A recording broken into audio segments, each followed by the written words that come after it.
Number 6 should come off the board for 2 reasons. Obviously, Captain Sal is somebody that when you talk to all these guys, which I've talked to them all, I've been very fortunate because this all happened while I was just being born and I was just a baby. But when you talk to all these guys, they're in their 70s. And they always, and we recently just lost him, but they always referred to him as Captain Sal. They haven't played baseball with Sal Bando for how many years? And they still refer to their grandpas. They're at the last part of their life, and they still refer to him as Captain Sal. That tells you what kind of leader Sal Bando was. So you could go with all the offensive categories. You could go with all the defensive categories. You could go with the 3 World Series. You could go with all of that. But the fact that you've got men at the latter part of their life still referring to their friend as the captain, that tells you what kind of leader, what kind of man Sal Bando was. Because at some point, let's face it, the World Series rings don't matter. Right? The glory of that. You know what? I learned this. You don't take that. You don't take anything with you to the grave. Your World Series rings don't come with you. Your money doesn't come with you. Your fame doesn't come with you. None of that matters. These are just possessions. You don't take any of this, and I'm not trying to be morbid, but you don't take any of this to the grave. I learned that burying my parents.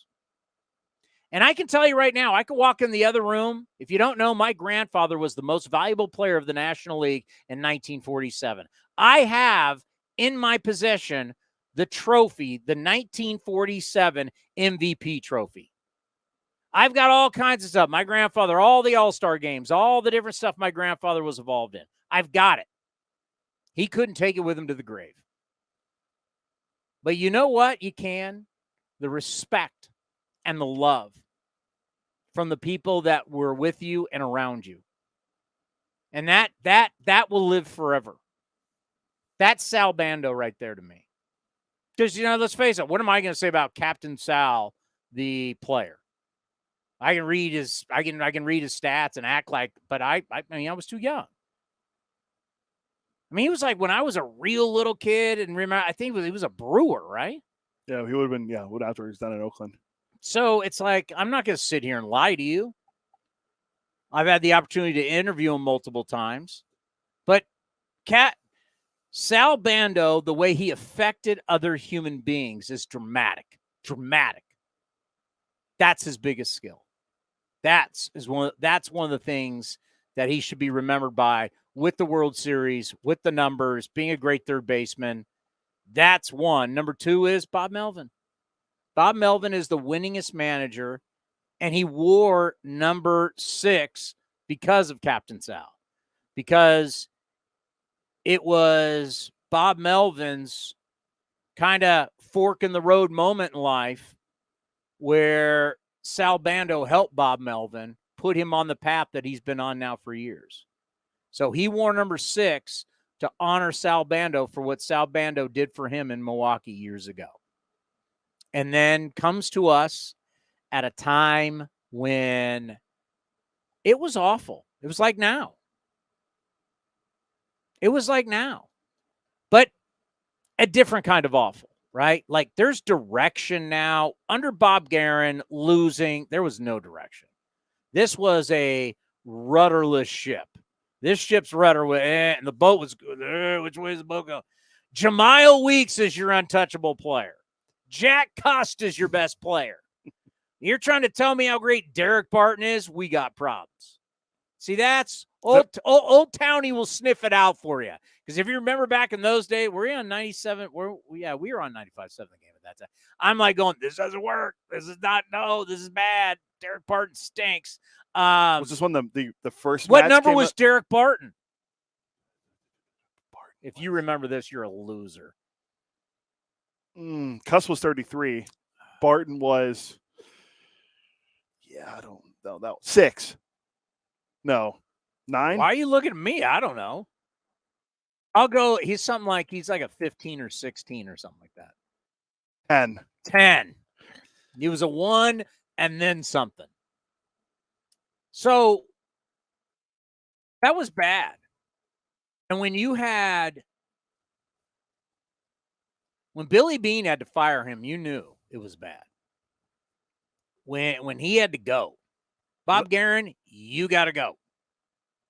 It was after a Baltimore series. Things were so bad. Whatever data they were using and how they were putting the team together was not working. And all of a sudden, leaving Baltimore, arrive in Chicago, on what side? South side. And they fired him. Beane flew to Chicago. Melvin flew to Chicago. The rest is history. And Bob tells a story about after that series, he's in the dugout in Chicago and kind of lean forward a little bit. Bob will tell you he was leaning back going, what's this guy's name? He didn't know who the players were. And on the way back from Chicago, because they came back to the Bay Area, Bob Melvin literally was reading the media guide to find out who are these guys? Who are these guys? And the A's end up having an unbelievable run with Bob Melvin. And it's been a crazy ride, right? It's been a crazy ride where you had players. Just think of all the different guys that showed up in 12, 13, and 14. Just think of all the guys 18, 19, 20. All the different players that would come through. And when you really look back on it and you wonder, how the hell did they win with this crop of players? This wasn't all of a sudden you brought up Jeter, Posada, you had Bernie Williams. You had this core that you brought up and you built around the core. You sent Josh Donaldson back to AAA. He was hitting 87. Scott Sizemore was supposed to be your third baseman. He got hurt. One point you had Kia Kaihue, and then you're bringing up some guy, Brandon Moss. You had all this weird stuff that worked. All this craziness worked. Scott Kazmir goes from being a Sugarland Skeeter to an all-star. Travis Blackley's winning games. Who are these guys? AJ Griffin. Ryan Cook's an all-star. Who's Ryan Cook? Where are they now? Grant Balfour becomes an all-star closer. Who's Grant Balfour? All this craziness worked. Marcus Semien comes over from Chicago. He can't catch a cold. If it wasn't for Matt Olson, he would have had well over 40 years that one year. He had the 1 year he had 25 home runs, then he hurt his wrist, and you're like, what is this guy? Is he really more an outfielder? And then all of a sudden, Wash comes in and whoop, Marcus Semien is one of the best players in baseball. How do you figure that one out? How do you figure that one out? The stories. Tommy Malone is still playing, by the way. Shout out my guy Tommy Malone, the USC Trojan. He's still pitching. But yeah, think about these guys, all these different players. Chris Bassett, who that? Does anybody?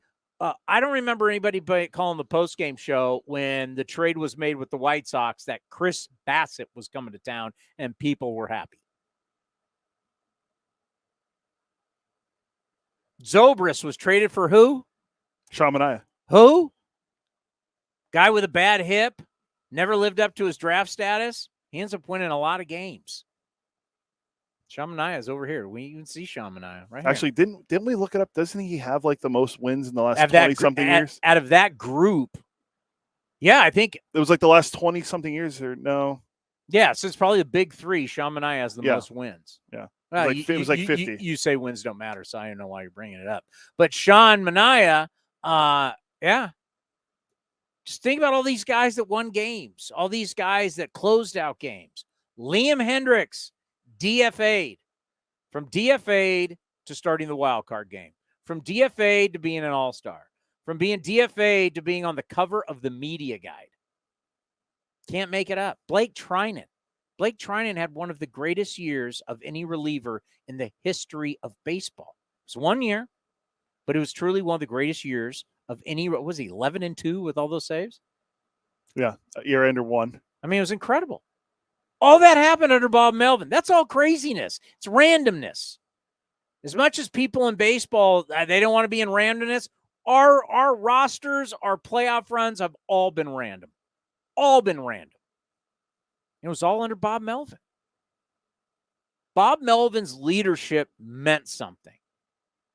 And they finally, I can't speak for them, and I know there's always battles, but I think there was a moment, the front office and a manager, it really gelled. It really gelled. Bean and Melvin became tight. They're still tight to this day. And it worked. And all the craziness and randomness, it was a circus, and Bob Melvin could lead that circus. And you believed, and they all believed, right? That's where I came up with this, because I noticed it. Flying with the team, being around with the team. Somebody's got to be at the front of the plane. Somebody's got to be at the front of the bus. Somebody's got to lead. And Bob Melvin was that guy. And that's when people would call in and criticize Bob Melvin. I was just like, oh, my God. Like, do you understand professional sports? Well, Bob didn't do this, and Bob didn't. Like, you don't. The only reason why we're here is because of this man. You think it's because of the players, the individual players? Because the players keep switching in and out, in and out, in and out. And we keep being, somehow we're still competitive. Because this guy's leadership meant something. Leadership means something. It means something in life. That's what this number represents. That's why we should retire it. Number 6 represents leadership. Captain Sal, leadership. Bob Melvin, leadership. We should retire number 6 and do it when the Padres are in town. Obviously not now. Next year, when the Padres are in town, retire it, bring Captain Sal's family out, bring Bob Melvin's family out, and retire number 6. It's fitting. No one should ever wear 6 again.